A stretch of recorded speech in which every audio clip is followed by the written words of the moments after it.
రుద్రుడిచ్చే. మరి క్షీరసాగరం తండ్రి కదూ, తన కూతురు ఇప్పుడు అవతారంలో తనకి కుమార్తెగా వచ్చింది. తానెంత అదృష్టాన్ని పొందాడు. క్షీరాబ్ధితనయ అని పిలుస్తున్నారు. ఇప్పుడు తనకు ఒక యశస్సు, ఒక కీర్తి లభించింది.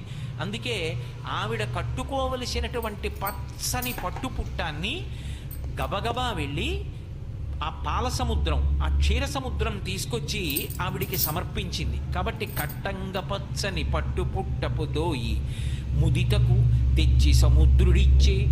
అలాగే ముద్దాళినికరంబు మధువాన మూగెడు వైజయంతి మాల వరుణుడిచ్చే. ఆ రకరకాలైనటువంటి తుమ్మెదలన్నీ కూడా చుట్టూ వాలి ఉన్నటువంటి వైజయంతి మాలని తీసుకొచ్చి పశ్చిమ దిక్కుకి అధిపతి అయినటువంటి వరుణుడు ఆ తల్లికి బహూకరించాడు. ఆమె మెడలో వైజయంతి మాల వేసుకుంది. ఆ తరువాత కాంచన